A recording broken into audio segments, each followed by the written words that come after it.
So let's just see how we can insert one node at the end of the doubly linked list. So previously we have this linked list where we have 3 nodes with the value 100, 200 and 300. So let's now see how we can insert one new node with the value 400 at the end of the doubly linked list. So previously we have created 3 nodes with the value 100, 200 and 300. So here we're gonna see how we can insert new node at the end of the doubly linked list. So here we're gonna define the function. So the function will return one struct node type pointer. So we're gonna call the function insertAtEnd.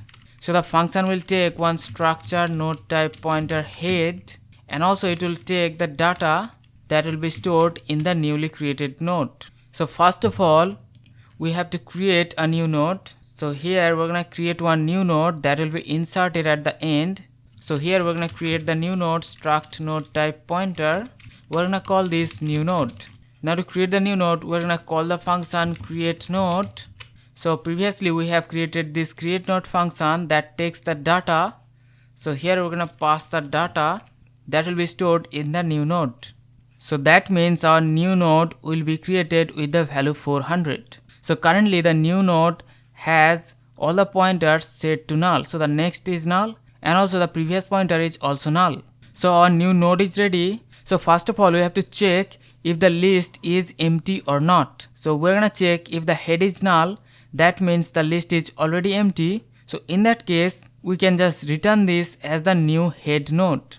So here we're gonna check if the list is empty or not.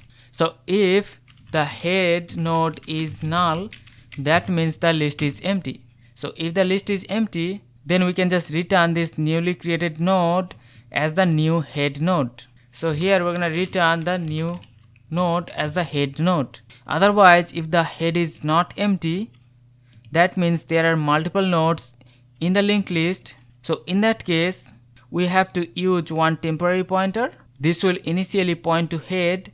Then we have to traverse the whole list and we have to reach to the end of the list. So here we're gonna create one struct node type temporary pointer which will initially point to the head.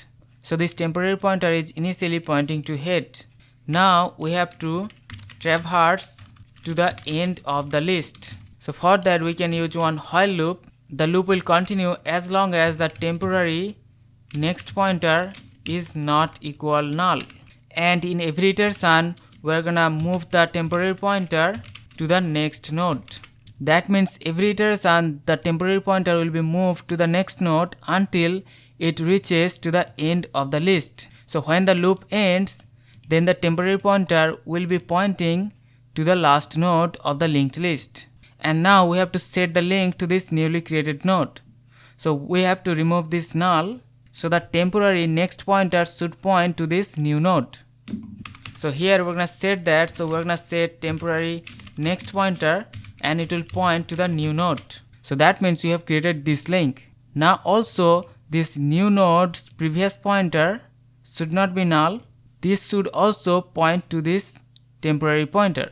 So here we're gonna set the new node previous pointer should point to this temporary pointer. So you can see the links are set to this new node. That means this new node is now part of this existing linked list. So now all we have to do is we have to return the head pointer. So we're gonna return the head. Now our function is ready to insert one new node with the data at the end of the linked list. So currently you can see we have 3 nodes in the linked list.